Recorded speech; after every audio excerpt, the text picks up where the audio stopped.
The Gospel of St. Mark, chapter 7. The disciples eat with unwashed hands.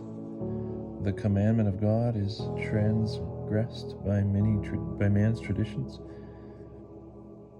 as what defileth a man of the woman of Syrophoenicia, the healing of the dumb. The people praise Christ. Then gathered unto him the Pharisees and certain of the scribes which came from Jerusalem, and when they saw some of his disciples eat meat with commune hands, that is to say, unwashen, they complained to the Pharisees, and all the Jews, except they wash their hands oft, eat not, holding the tradition of the elders. And when they come from the market, except they wash, they eat not, and many other things there be, which they have taken upon them to observe, as the washing of cups and pots, and of brassen vessels, and of tables. Then asked him the Pharisees and scribes, Why walk not thy disciples according to the tradition of the elders, but eat meat with unwashen hands? Then he answered and said unto them, Surely Isaiah hath prophesied well of you, hypocrites. As it is written, This people honoreth me with their lips, but their heart is far away from me. But they worship me in vain, teaching for doctrines the commandments of men. For ye lay the commandment of God apart, and observe the tradition of men, as the washing of pots and of cups, and many other such like things ye do. And he said unto them, Well, ye reject the commandment of God, that ye may observe your own tradition. For Moses said, Honor thy father and thy mother, and whosoever shall curse father or mother, let him die the death. But ye say, If a man say to father or mother, Corban, that is by the gift that is offered by me, thou mayest have profit, he shall be free.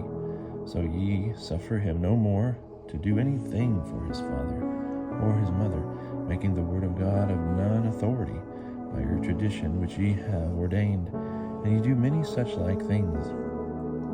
Then he called the whole multitude unto him, and said unto them, Hearken you all unto me, and understand, there is nothing without a man that can defile him, when it entereth into him, but the things which proceed out of him are they which defile the man. If any man have ears to hear, let him hear. And when he came into a house away from the people, his disciples asked him concerning the parable. And he said unto them, What, are ye without understanding also? Do ye not know that whatsoever thing from without entereth into a man cannot defile him? Because it entereth not into his heart, but into the belly, and goeth out into the draught, which is the purging of all meats. Then he said, That which cometh out of a man, that defileth a man.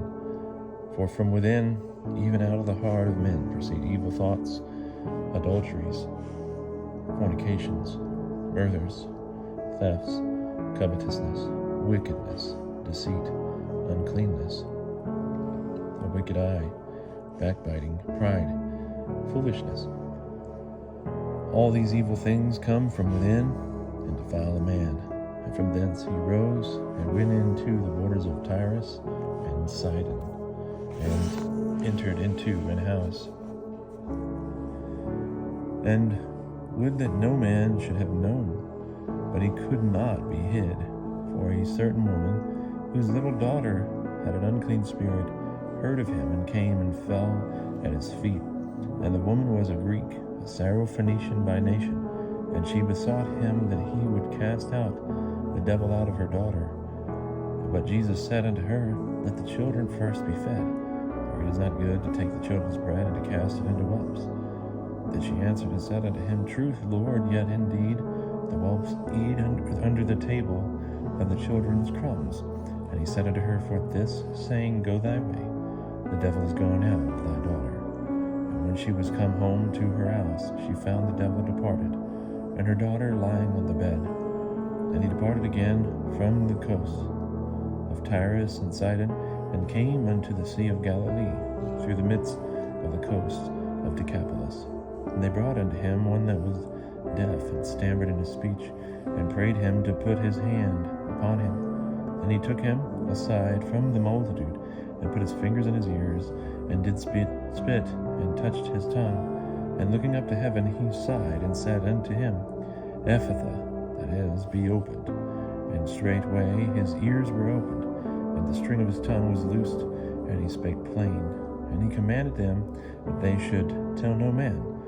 But how much soever he forbade them, the more a great deal they published it, and were beyond measure astonished, saying, He hath done all things well. He maketh both the deaf to hear, and the dumb to speak.